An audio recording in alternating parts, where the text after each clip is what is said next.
Hi, everyone. Welcome to Hot Seat with Cognizant Clay. I am your host, Clayton Terrio.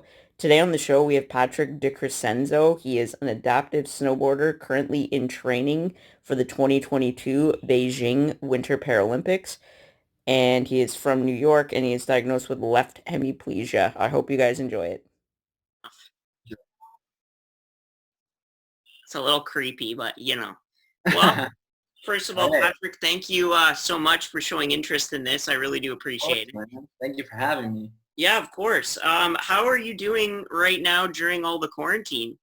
Doing all right. I feel like I can't really complain because I feel like there's a lot of people in the world who have it a lot worse than me. So I got to keep them in my thoughts and prayers, and that's about it. Yeah, People aren't it's true, and well. it's So, yeah, and it's crazy in New York, eh? Like it's just yeah, wild. it's crazy here. I mean, the good thing is that it's slowly getting better day by day, but it is insane here for sure. Yeah, for sure. So in case my guests don't know, when you were born, you unfortunately suffered a stroke, which resulted in left hemiplegia, which basically means the left side of your body is paralyzed. Talk me through, the challenges and barriers you face with that condition. Yeah, so it was hard because growing up, I just struggled a lot with my disability, and I had tried to be like everyone else and to fit in with my peers, and sometimes like physically I was unable to do so.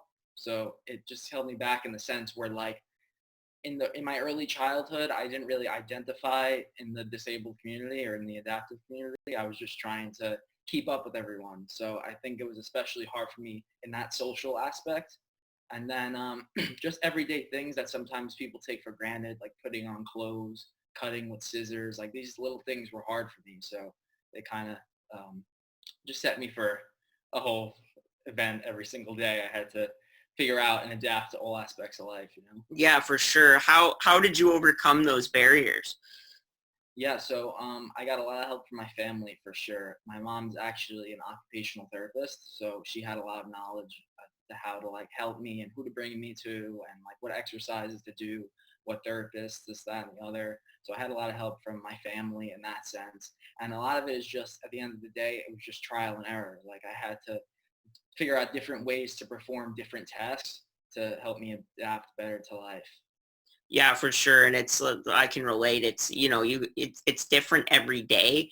Like I'm Yeah. sure even for you, it's some days you're weaker than others, other days you're full of energy and whatnot. Who did you think while growing up, like you could give me a few if you want, who do you think kept you the most positive and helped you overcome those barriers?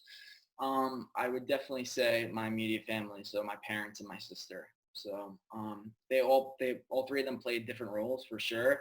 But I think my parents from an early age, my mom would always tell me like it's your job to educate people. You have to like teach people that like bring awareness and stuff. And like when I was younger, I didn't really click for me because I was kind of just like, oh, I just want to be like everyone else. And then as I kind of got older, I kind of realized what you're saying, like in the sense of like people need to be aware that you're not the only kid that has what you have. Like there's plenty of others. So, and even with other disabilities. So people need like to have more awareness of the disability community, and you need to show people that almost like you can still be the person you are with your disability. And then like they really just pushed me and just basically convinced me that anything is possible. And the same end for my sister, she did the same thing. I mean, we're siblings at the end of the day, so we have a bond regardless of what we identify with, whether it be disability, able-bodied. So I would definitely say my family.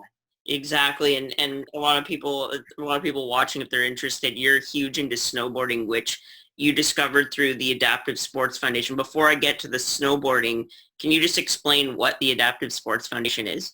Yeah, so the Adaptive Sports Foundation, it's an organization in upstate New York. It's in Windham, New York. And it's an organization, they basically teach kids with physical and cognitive disabilities how to ski and snowboard.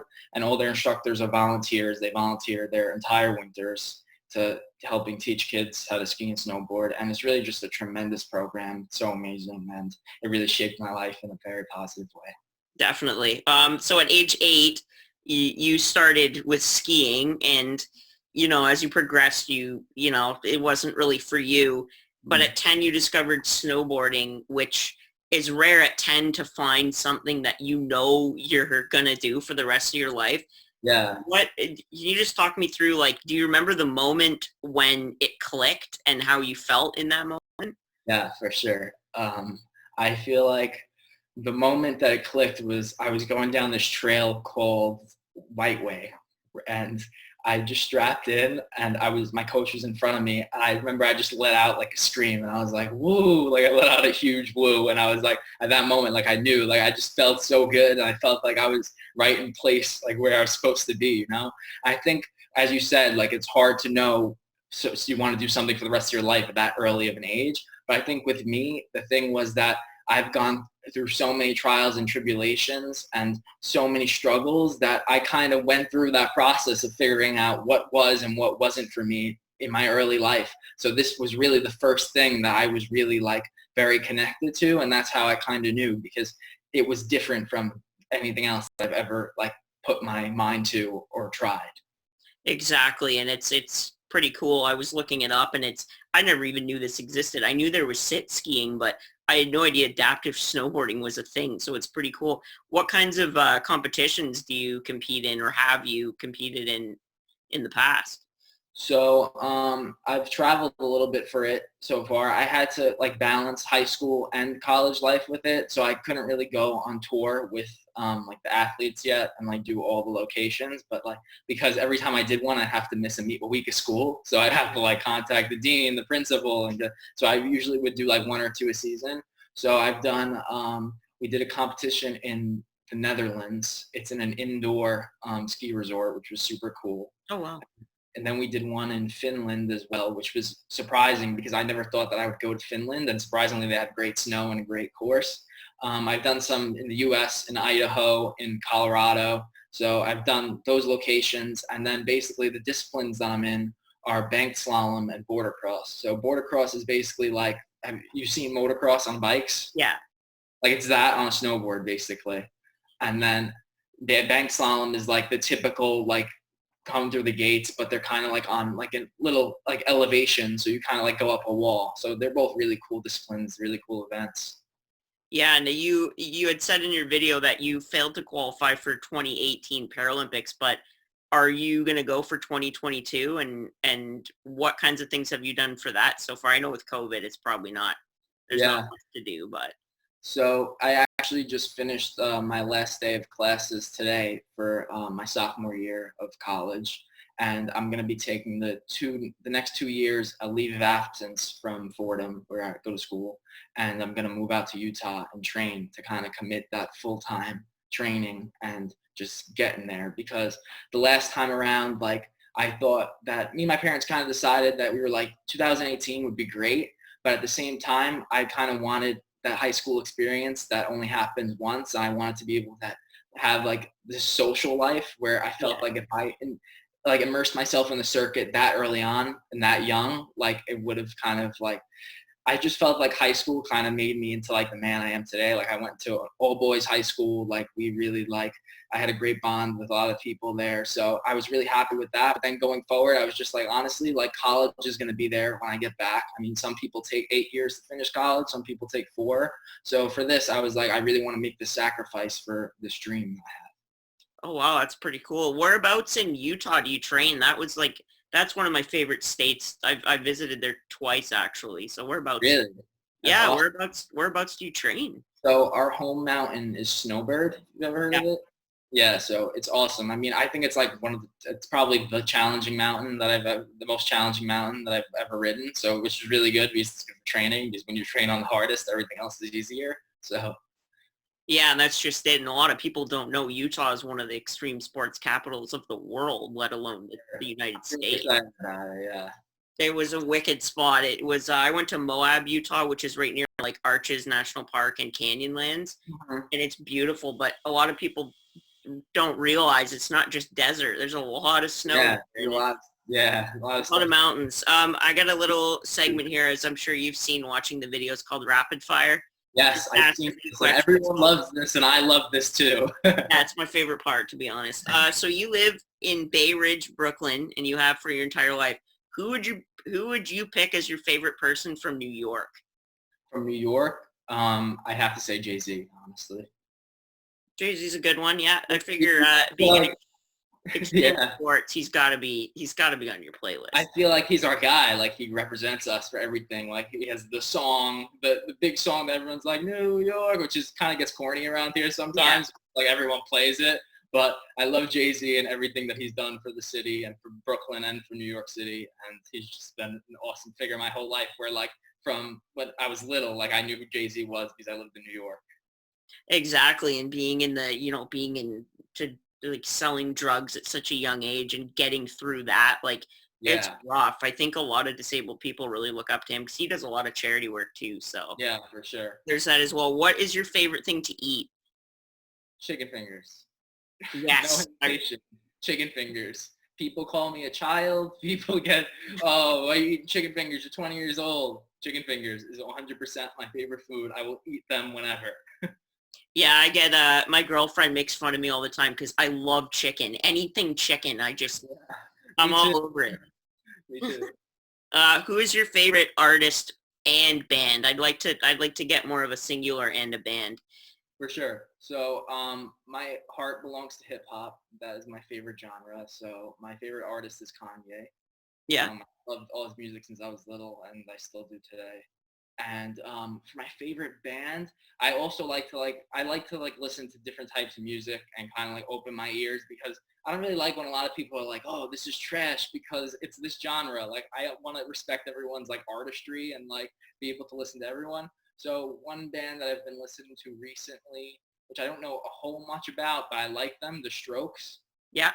So I went with my friend to a Strokes concert because he loves them and they were awesome. And I was like pleasantly surprised. And that's just one of those things where it's like, I love live music in the sense where like I went to these guys' concerts, like not really knowing a song and they rocked it. So Yeah, I think that's big. That really relates to me. Live music, I've actually discovered a lot of bands just even opening for bands that I've seen, and yeah, it's definitely. I think it's the way to go for sure. Do you have, speaking of music, do you have a go-to playlist when you're snowboarding or training?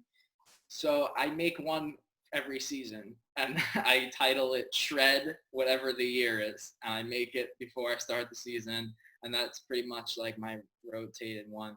And now I have one for like my workout where like I try to discipline myself. So the title I have as a countdown until the Paralympics. So like right now, like I had it as 23 months, like is the title of the playlist. So every time I go into clicking it, I know how much time and like I know that there's like not a lot of time left and I gotta get to grinding and then I have to change it every month to like have it go down and be like, yo, you're running out of time. Let's go. Let's grind. So Let's go yeah. for it. You just got to send it, right? That's the thing. Uh, It's hard, but it's worth it. Do you follow any other sports at all? I follow basketball. I'm a Nets fan, but I'm also a huge LeBron fan. So when the Nets are out, I root for LeBron. That's the way to go. All the Nets. That's a rough one. I'm a Raptors fan. We're Yeah, a bit of a rivalry going there. I know. We'll see what happens when we get back on the court. Yeah, for sure. And the last question is, who is your number one athlete that is your role model that you look up to? 100% Kobe Bryant. Yeah, rest in Rest in peace for peace, sure. definitely. I feel like just from a young age, like just his mentality, like I like wanted to tap into that so bad and like be like have this mindset that he had, like where he was like he didn't care about anything, like he was just putting his all into what he was doing, you know. So I mean, from when I was little, he was always my favorite player. So That's awesome. You're the second interviewee out of 8 only that said Kobe. So there you go. yeah. Out of the ones I've asked anyway. And so just back into the questions a bit, are there any charitable organizations or awareness groups that you support or you're a part of? Yes, so there's a few. So for hemiplegia, there's this organization called CHASA, and they started out as like a support group, and my mom got on it like very early on to like kind of get like support from other parents of kids who had hemiplegia and stuff like that. And they just do like a really good job because they're one of the only sources that really center in on hemiplegia because a lot of times there's a, like discrepancy between like cerebral palsy and hemiplegia and like this, that, and the other. And CHASA makes it really clear, like hemiplegia, like this is a thing, and they try to like build awareness for my specific disability, which is really important to me because I like want that awareness to exist because a lot of people like when I say I have hemiplegia, they're like, what is that? So I really love CHASA, and they're an awesome group of people. And then there's for snowboarding, Disabled Sports USA is also a big one that I love. They give out sponsorships and grants to the younger athletes coming up who are training for the Paralympics, and they host this great event every year. It's called the Ski Spectacular, and they basically have all the upcoming skiers and snowboarders who want to go to the Paralympics. They get trained for a week by the U.S. team, so it's like a great experience for like the upcoming athletes to meet the athletes who made it, who accomplished their dreams. And like being at that event a couple of times really inspired me and got me to want it even more, because I was really looked up to a lot of the athletes who are now like my friends. Awesome. Yeah, those are always good. I think perspective is a major thing. Like as soon as a kid who has, no matter what the disability is, if they see other people with disabilities, I think it really teaches them that, there is hope. There is things Yeah. you can do. Like Mhm. I personally can't play sports, but I look up to so many athletes, and it's amazing to see, like even people like you, like it's such a cool thing to see. And the Yeah. Paralympics has just taken off in the last, Yeah. I'd say 20 years. 100%. Yeah. I Um, agree. in terms of hemiplegia, what advice would you give to a young person or a family member related to someone who has hemiplegia? What advice would you give them to, keep going and keep striving to be whatever they want to be? Yeah, I think part of it is just determination and like just being consistent and just keep going at it and keep trying and keep trial and error and stuff like that. Like you just can't really quit at the end of the day, because as disability in general, it's not something that happens once and you're done with. Like it's a constant everyday thing. So you just have to be committed to that everyday task of overcoming obstacles. And the more you do it, the more you get better at it. So Exactly. And what the other thing I was going to ask is just to touch on the sports as well is, were there any other, like, I know from the video you said it was hard playing sports growing up, but was there ever a fallback for you in terms of sports, or have you always been just straight snowboarding?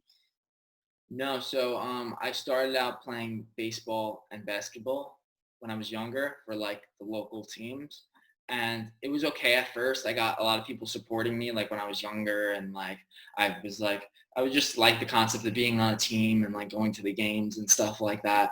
But as you get older, like obviously it gets more competitive, and the kids are getting scouted and they're going to high school for the sport and this, that, and the other. And that's kind of when like the lines came where like the distance came in terms of like skill level and like whatever. So at that point, like I really started to struggle, because I felt like my disability was kind of holding me back in an able-bodied field.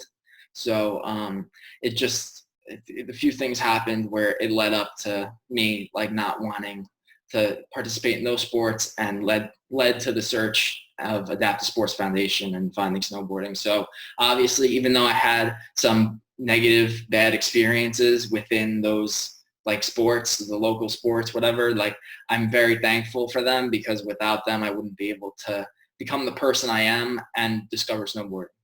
Exactly. Is there any other adaptive sports that you've tried at all?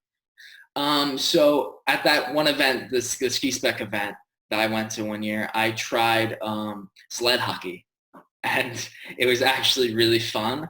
But I was like struggling with it, because I could only use one hand to like, so I was like going in circles like on the ice, because I was only using my right hand. So like I was trying to like do one paddle and then straighten out and wait for a second and do another one and straighten out. But like I just kept going in circles, and it aggravated me so much. But it's actually really cool, because we had someone from Team USA, the sled hockey team, like playing with us, and he was like flying through. He was going from end to end, and I was like, oh my God, like this guy is crazy talented. So that was really something really cool for me to experience, because it's really cool to watch as well. So Well, I think that's a lot of people wouldn't understand. Like, how much use do you have of your left arm? Is it any, or is it like? I have some. I could use it kind of like an assist, but it's like fine motor things I really struggle with. Like I have a hard time like gripping things, or like I can't, like this is my right hand, I can't turn my left all the way like this. Like I only really get like this Yeah. much, and like things like that. So like I can kind of use it as an assist in the sense where like if I'm carrying a box, like I could put my left hand on it to kind of even out the weight distribution or whatever, but it doesn't stop my arm from getting crushed when I put down the box. So. Yeah. What about your leg movement? Is your leg a little bit better than your arm, or is it about the same? I would say it's generally about the same, but I would say that in my situation, I think that my arm is a little bit worse. Yeah, for sure. And it's hard. Like I could imagine, like I'm sure you have a pretty self-deprecating sense of humor. I think you seem like you do, just laughing at yourself about the sled. Like it's very similar to paddling a boat on one side. You just go in Yeah. circles, and it's Yeah. probably, I could imagine it was hard for you to get used to it, but like you say, you're 20 years old now. You seem pretty positive, so Yeah. that's always good. Well, that's about all I have for you, Patrick. Thank you so much for doing this. It's awesome Thank for you, sure. man. And Appreciate it. I'll let you know when it's posted, and I'll send that out to you. Is there anything, just what's your Instagram handle, and how can people find you? My Instagram handle is at patdec27. It's PATDEC27. And subscribe to my YouTube. That's youtube.com/Patrick DeCrescenzo. So Perfect. All right. every week. Awesome. Well, nice to meet you, man. We'll keep in touch for sure. Appreciate it. All right. Take care. Bye, too.